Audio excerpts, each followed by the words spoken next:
January 9th, 2022. North Korea's presence on the global internet vanishes in an instant. Government sites blink out, web portals stop responding, and the outside world watches, baffled.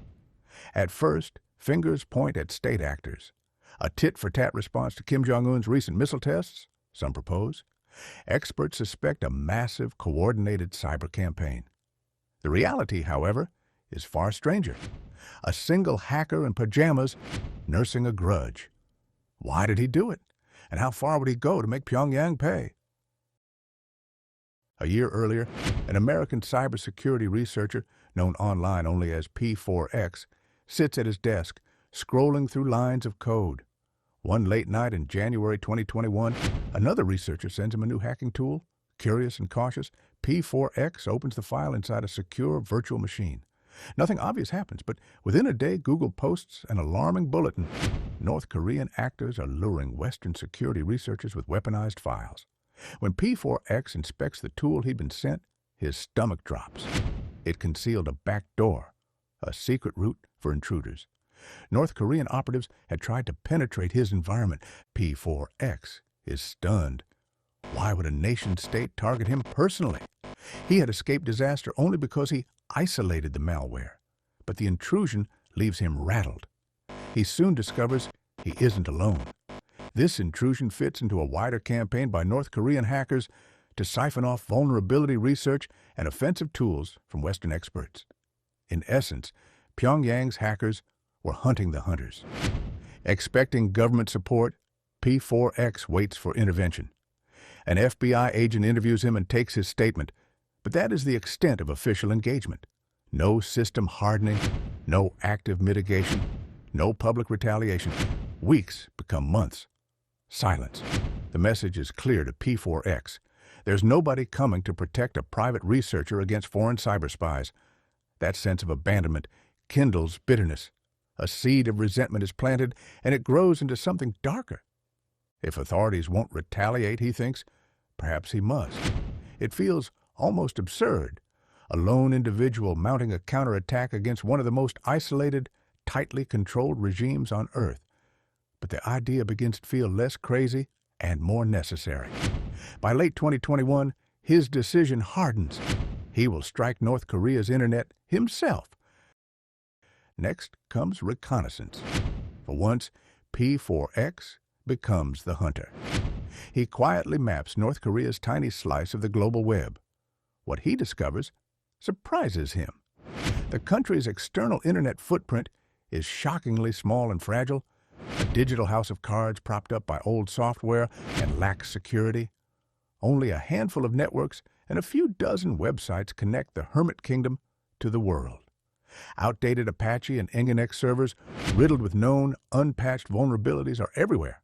An old Nginx bug will crash a site with a malformed header. To a practiced attacker, it's as if Pyongyang left the gates unlocked. Night after night, he probes, scans, and catalogs. The more he maps, the more confident he becomes.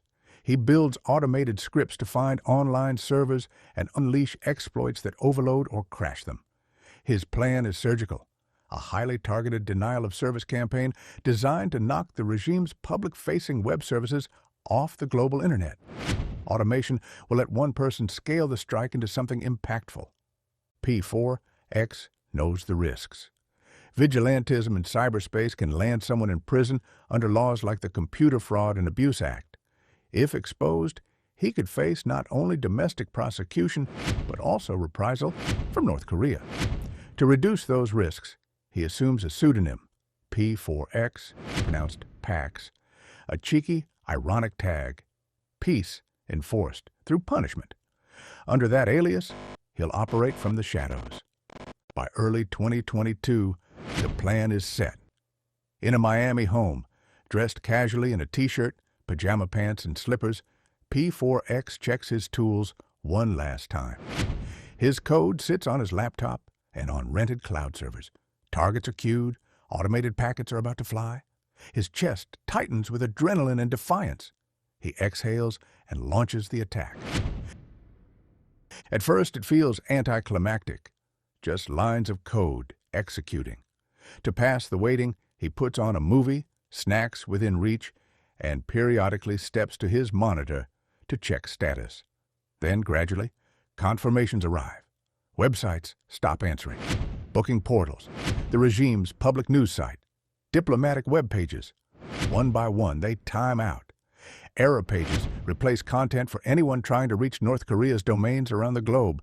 Inside the country, external email and web access go dark for officials who depend on the narrow corridor to the outside world.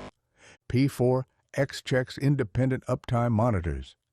Pingdom and other services light up with outage alerts, red across the board for North Korea's domains. A veteran researcher watching traffic sees a massive wave of attacks paralyzing entire networks and is baffled. No one knows who is behind it. P4X allows himself a grin. It works, and his identity remains hidden. His scripts continue their relentless work. Exploit, overload, crash, move on. The few international routers linking North Korea to the rest of the internet are overwhelmed. The country's external presence is effectively severed. By the time he stops for the night, nearly every external-facing website is down. A single individual at a keyboard has felled a nation's online presence. He feels both triumph and disbelief. North Korea, portrayed as an impenetrable iron-walled regime, bled under a digital assault. It's an embarrassment for the leadership, but not a domestic catastrophe. Fewer than 1% of citizens have access to the global internet anyway. The outages mainly disrupt propaganda outlets and diplomatic communications intended for foreign audiences. In Pyongyang, life largely continues as normal. Abroad, among the small circle of analysts, the blackout is major news. Speculation proliferates. Some whisper of a punitive strike by a state actor responding to recent missile tests. Others suggest a clandestine message from a foreign power. No government claims responsibility. The intermittent restoration and collapse of services looks like someone toggling a switch. The mystery becomes a global guessing game. P4X watches the conjecture from his dark corner of the web and savors the confusion. He doesn't want fame. Staying hidden keeps him safer. He also senses the moral weight of what he's done. His goal was to hurt the regime, not ordinary people. In his view, disabling a few propaganda sites is akin to taking down a dictator's billboards. Symbolic, not bloodthirsty. Yet he knows his actions up the stakes. How long can one man keep this up? Could North Korea trace and retaliate, or might his moves accidentally collateralize other covert operations? Buoyed by success but mindful of limits, P4X decides to escalate thoughtfully. Temporary outages have made a point. Stolen or exposed internal documents would make a louder one. He quietly spins up a dark web hub, the Funk Project, shorthand for FU North Korea, meant to rally like-minded activists. If one person can take a country offline, a collective might dig deeper into systems, unearth secrets, and pressure the regime with evidence rather than theatrics. Not everyone applauds. Some security researchers fear rogue actions could disrupt intelligence operations or violate the law. The U.S. government sees hacking as hacking, regardless of motive. P4X is acutely aware of legal peril and the potential for violent retaliation, but he is driven by anger and principle, a belief that Pyongyang's unchecked aggression, its cyber campaigns, and human rights abuses justify striking back. When asked about his endgame, he jokes about regime change, but insists his aim is more modest, to demonstrate vulnerability and prompt better defenses and accountability. So far, law enforcement hasn't come knocking, and North Korea hasn't identified rogue actions could disrupt intelligence operations or violate the law.